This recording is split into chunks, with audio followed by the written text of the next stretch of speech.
جو شخص اللہ کا تقوی اختیار کرے گا اللہ اس کے لیے راستہ پیدا کر دے گا، جہاں بالکل نظر نہیں آئے گا کہ کوئی راستہ، اللہ راستہ پیدا کر دے۔ بالکل نظر نہیں آ رہا تھا موسیٰ کے ساتھیوں کو جب کیسے بچیں گے، پیچھے لشکر آگے، آگے سمندر ہے، اللہ نے راستہ پیدا کیا۔ خود حضرت ابو بکر کا جو حال ہو گیا تھا کہ حضور اگر انہوں نے ذرا بھی دیکھ لیا نیچے اپنے قدموں کی طرف بھی نگاہ ڈالی تو ہم نظر آ جائیں گے، آپ نے فرمایا لا تحزن ان اللہ معنا، راستہ نکالتا اللہ۔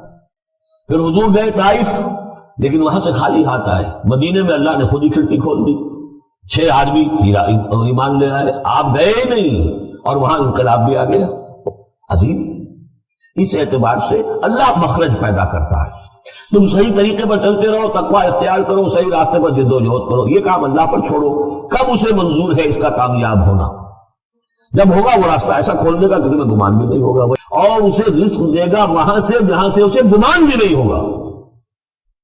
اقامت دین کی جد و جہد ہو، غلبہ دین کی جد و جہد ہو، اپنے آپ کو اس کا فیصلہ کرنا ہو تو سب سے بڑی رکاوٹ آتی کھائیں گے کیا؟ تو اللہ تو کہتا ہے راضی میں ہوں، ہے ایمان اور یقین اس پر، کر کے دیکھو تو صحیح، اس پر اعتماد تو کرو۔ لیکن یہ کہ اس پر اعتماد کرنا، توکل، بڑی مشکل بات ہے۔ وہ تو جتنا ایمان ہوگا اتنا ہی اعتماد ہوگا، اور گہرا ایمان ہوگا وہ گہرا اعتماد ہوگا۔ یہ تو ابھی تقویٰ والے کی بات ہے کہ وہ وہاں سے رزق لے گا جہاں سے اسے ملے گا بھی نہیں، اور جس نے اللہ پر توکل کر لیا تو وہ اس کے لیے بہت کافی ہو جائے گا۔ توکل کر کے تو دیکھو، حسبہ وہ اس کے لیے کافی ہے۔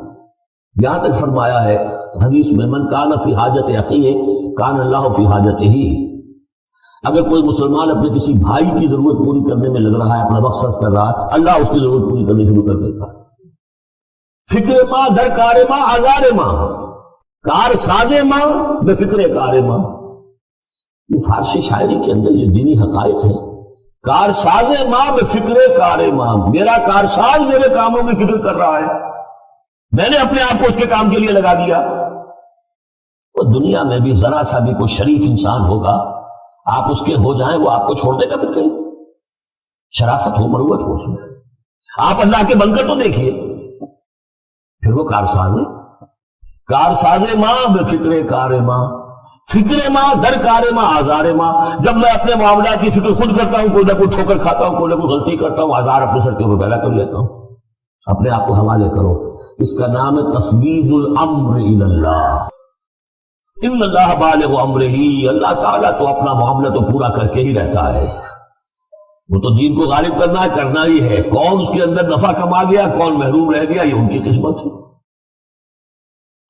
ابو بکر اور عمر اور عثمان اور علی اور عبد الرحمن ابن عوف یہ اپنی بازی جیت گئے، ابو جہل ابو لہب محروم رہ گئے، یہ تو ان کا معاملہ ہے۔ اللہ تو اپنی بات پوری کرا دے گا، اور اس دنیا کے ختم ہونے سے پہلے پہلے پورے کھلے عرضی پر اللہ کا دین غالب ہوگا، یہ ہونا ہے۔ دیکھنا یہ ہے کہ تم اس بہتی گنگا میں کو ہاتھ دھونے کو تیار ہو یا نہیں، یا تم محرومین کی فہرست میں اپنے آپ کو لانا چاہتے۔ بس اپنا تن من دھن لگا دو اس کے اندر، تمہاری ہڈیوں کا چورا ہو کر بھی اس نئی تعمیر کی بنیادوں میں اگر لگ جائے تو بہت بڑی کامیابی۔